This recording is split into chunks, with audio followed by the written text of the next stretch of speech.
another part that you write about with the Three Musketeers and the whole engineering, the firing and the bringing in the engineers to try to sort of go hardcore. So there's a lot of interesting sort of questions to ask there, but high level, can you just comment about that part of the saga, which is bringing in the engineers and seeing like, what can we do here?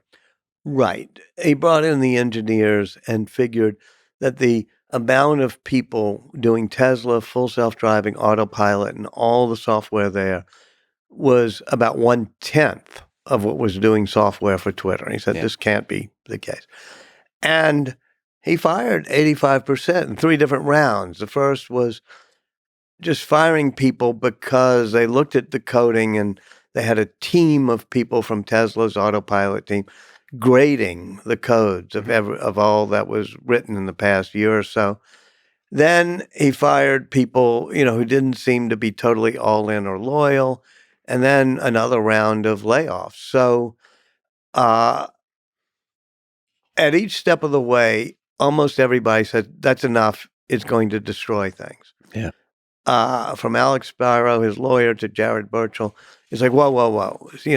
And even Andrew and James, the young cousins who are tasked with making a list and figuring out who's good or bad, say, we've done enough. We're going to be in real trouble.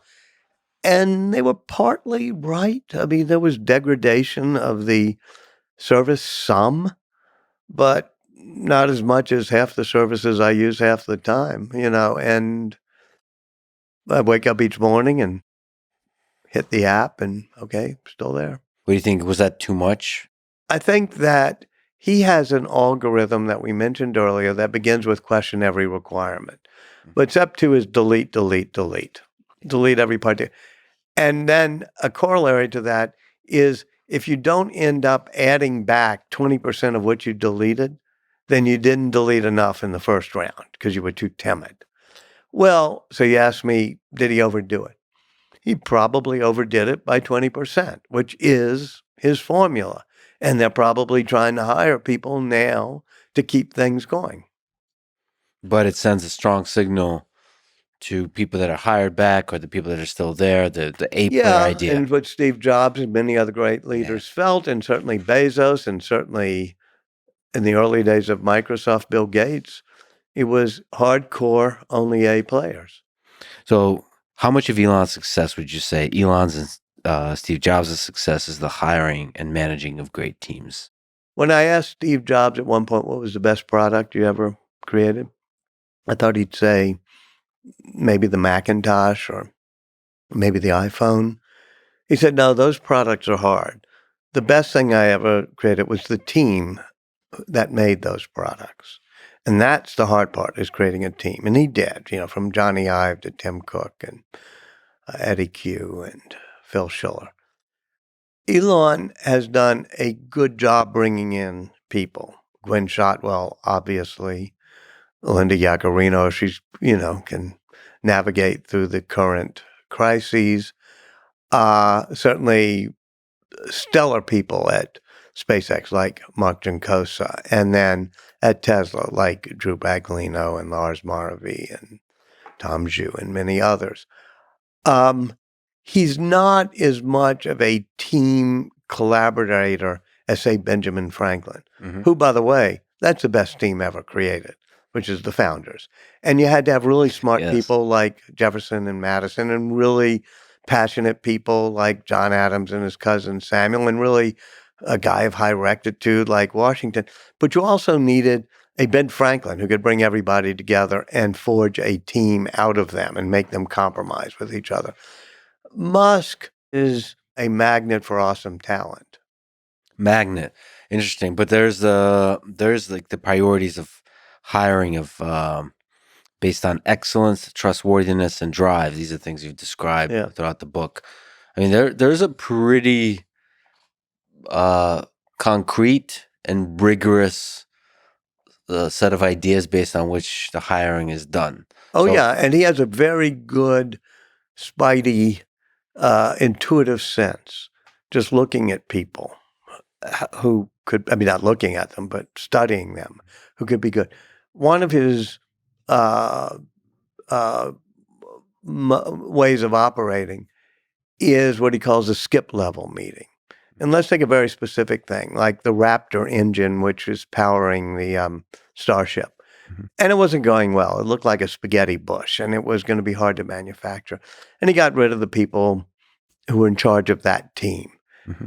And I remember that he spent a couple of months doing what he calls skip level, which means instead of meeting with his direct reports on the Raptor team, he would meet with the people one level below them. And so he would skip a level and meet with them. And he said, and I just ask them what they're doing and I drill them with questions. And he said, and this is how I figure out who's going to emerge. He said it was particularly difficult. I was sitting in those meetings because people were wearing masks. It was during the height of COVID. Mm-hmm. And he said it made it a little bit harder for him because he has to Mm-hmm. get the input. But I watched as a young kid, dreadlocks, named Jacob McKenzie, he's in the book, is sitting there, and he's a bit like you. Engineering mindset, speaks in a bit of a monotone. Mm-hmm. Musk would ask a question, and he would give an answer, and the answer would be very straightforward, and he didn't, get rattled. He was like this.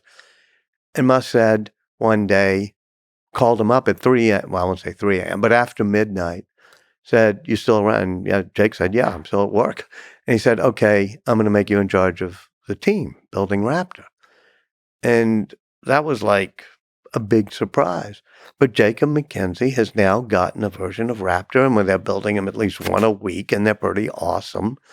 And that's where his talent, Musk's talent, for finding the right person and promoting them, that's where it is. And promoting it in a way where it's like, here's the ball, here, catch. Yeah, yeah. And you run with it.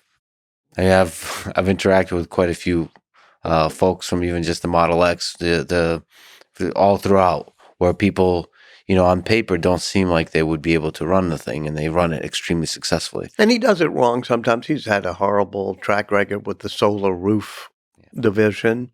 Wonderful guy named Brian Dow. I really liked him. And when they were doing the battery factory surge in Nevada, Musk got rid of 2 or 3 people, and there's Brian Dow. Can do. Stays up all night, and he gets promoted and runs it. And so finally Musk goes through 2 or 3 people running the solar roof division.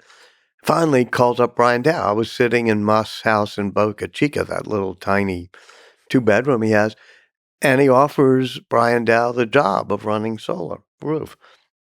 And, Brian there, okay, can do. And 2 or 3 times Musk insisted that they install a solar roof in one of those houses in Boca Chica. This is this tiny village at the south end of Texas.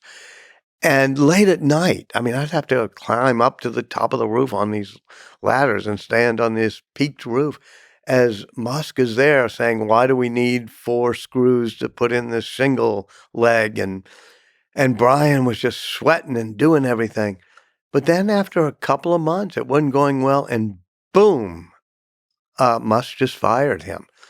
So I always try to learn, what is it that makes those who stay thrive? What's the lesson there? What do you think? Well, I think it's self-knowledge, like an Andy Krebs or others. They say, I am hardcore. I really want to get a rocket to Mars, and that's more important than anything else. One of the people, I think it's Tim Zaman. I hope when he hears this, I'm getting him the right person, who, took time. It was working for Tesla Autopilot, and it was just so intense. He took some time off and then went to another company. He said, "I was burned out at Tesla, but then I was bored at the next place. So I called, I think it was Ashok at Tesla, said, 'Can I come back?' He said, 'Sure.' Yeah. He said, 'I learned about myself. I'd rather be burned out than bored.'" That's a good line. Well, can you just linger on one of the 3 that seem interesting to you in terms of excellence, trustworthiness, and drive? Which one do you think is the most important and the hardest to get at? The trustworthiness is an interesting one. Like, are you ride or die kind of thing? Yeah, I think that especially when it came to taking over Twitter, he thought half the people there were disloyal. Yeah. And he was wrong. About 2/3 were disloyal, not just half. And It was how do we weed out those? And he did something and made the firing squad, I call it, or the Musketeers, I think is my nickname for them, which is, the young cousins and two or three other people. He made them look at the Slack messages these people had posted, everybody at Twitter had posted. And they went through hundreds of Slack messages. So if anybody posted on the internal Slack, that jerk Elon Musk is going to take over, and I'm afraid that he's a maniac or something, they would be on the list because they want all in loyal. They did not look at private Slack messages, and I guess people who are posting on a corporate Slack board should be aware that your company can look at them. But that's more than I would have done or most people would have done. And so that was to figure out who's deeply committed and loyal. I think that was mainly the case at Twitter. He doesn't sit around at SpaceX saying who's loyal to me. At other places, it's excellence, but that's pretty well a given. Everybody is like a Mark Jankosa, just whip smart. It's are you hardcore and all in, especially if you have to move to this spit of a town in the south tip of Texas called Boca Chica, you got to be all in. Yeah. And that's the drive, the last piece.